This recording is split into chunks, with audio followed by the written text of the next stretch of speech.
লোকসভাৰ নিৰ্বাচনত মই ভাবোঁ যে সমগ্ৰ ৰাষ্ট্ৰব্যাপী দেশব্যাপী ইণ্ডিয়া জোটবন্ধনে ভাল ফল কৰিব, বিজেপিক পৰাভূত কৰিবলৈ সক্ষম হ'ব আৰু অসমতো ইণ্ডিয়া জোটবন্ধন বিজেপি জোটবন্ধনতকৈ অধিক আসনত জয়ী হ'ব বুলি মই বিশ্বাস কৰোঁ।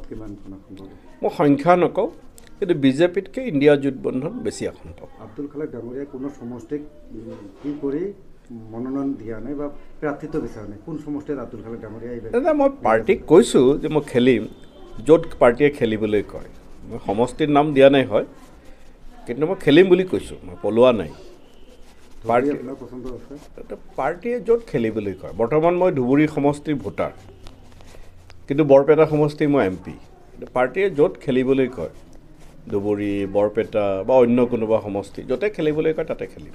যদি আপুনি ধুবুৰীত যদি আপোনাৰ পাৰ্টীয়ে খেলিবলৈ নিৰ্দেশ দিয়ে, তেনেহ'লে বদৰুদ্দিন আজমলৰ কেনেকৈ কণ্টেষ্ট হ'ব বুলি আপুনি ভাবে? মই ভাবোঁ যে এইবাৰ এনেও বদৰুদ্দিন আজমলৰ পক্ষে জিকাটো কঠিন হ'ব। মই কণ্টেষ্ট কৰোঁ বা নকৰোঁ, কাৰণ কথা এষাৰ আছে যে টেঙা আম এবাৰহে বিক্ৰী কৰিব পাৰি। আজমল ডাঙৰীয়াই 3বাৰ বিক্ৰী কৰিলে। তেখেতে ভোটাৰৰ কথা কৈ ৰাজনীতিত আহিলে। হয়, মই জানো যে এজন সাংসদৰ পক্ষে এইটো সমাধান কৰা সম্ভৱ নহয়, কিন্তু লোকসভাত সাংসদসকলে প্ৰাইভেট মেম্বাৰ্ছ বিল আনিব পাৰে, তেখেত নানিলে। মই আনিছোঁ। ডিটেনশ্যন কেম্প কেইবাৰ ক'লে তেখেতে লোকসভাত। আনকি ধুবুৰীৰ যি মেছ ফেক্টৰী, মোৰ সমষ্টিতো অশোক কাগজ কল আমি ৰিভাইভ কৰিব পৰা নাই, কিন্তু তাত ডাঙৰ দেশৰ প্ৰথমটো MMLP হৈ আছে। নামনি অসমৰ অৰ্থনীতি সলনি হৈ যাব। আজমল ডাঙৰীয়াতো মই কোনোদিন 5 বছৰটো একেলগে আছোঁ। ধুবুৰীৰ মেছ ফেক্টৰীলৈ মই এদিনো মাত মতা নেদেখিলোঁ। যোনে য'ৰ সাংসদ হয়, জনপ্ৰতিনিধি হয়, সেই ৰাইজৰ কাৰণে মাত মতাটো সেইজন ব্যক্তিৰ দায়িত্ব। মই দেখাত আজমল ডাঙৰীয়াই সেই দায়িত্ব পালন কৰা নাই, আৰু সেইকাৰণে মই ভাবোঁ যে এইবাৰ আজমল ডাঙৰীয়াই ৰাইজে বিদায় দিব বুলি মই ভাবোঁ। দেখা গৈছে যে একচুৱেলি ধুবুৰীত যিটো লোকসভা সমষ্টিত ইয়াত দেশী ভোটাৰে এক নিৰ্ণায়ক ভূমিকা লয় বুলি ইতিমধ্যে একাংশই কৈ আছে। এই ক্ষেত্ৰত আপুনি কি ক'ব? চাওক, মই ক'ত খেলিমতো মই নাজানো। মই প্ৰথমেই কৈছোঁ, মই বৰপেটাতো মই হিন্দু মুছলমান সকলোকে একেলগে লৈ ৰাজনীতি কৰিছোঁ,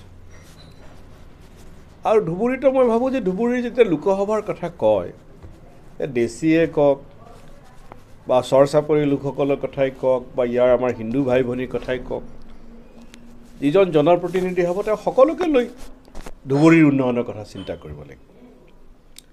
কিন্তু যদি দেশী জনগোষ্ঠীৰ কথা সোধে মোক, মই এটা কথা ক'ম যে তেখেতসকলৰ যিটো ST দাবী, সেইটোক মই সমৰ্থন কৰোঁ।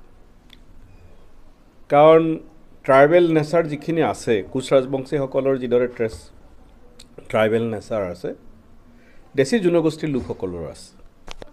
আৰু দেশী জনগোষ্ঠীৰ লোকসকল মূলতঃ কোচ ৰাজবংশীৰ পৰা ধৰ্ম সলনি কৰি হোৱা কনভাৰ্টেড লোক। গতিকে মইতো ভাবোঁ যে তেখেতসকলক চৰকাৰে দেখিছোঁ যে বহু সময়ত ঘৰিয়ালৰ চকুলো টুকে, কিন্তু চৰকাৰে দেশীসকলক কিয় OBC নিদিয়ে? তেওঁলোকে ছাৰ্ভেৰ কথা কৈছে বা কাষ্ট চেঞ্চাছৰ কথা।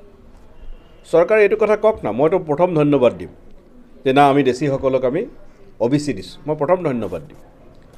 কিন্তু চৰকাৰে অকল ৰাজনীতি কৰে। চৰকাৰে মুছলমানৰ মাজত বিভাজনৰ কাৰণেও কেতিয়াবা দেশীৰ প্ৰতি মৰম দেখুৱায়, কেতিয়াবা গৰিয়াৰ প্ৰতি মৰম দেখুৱায়।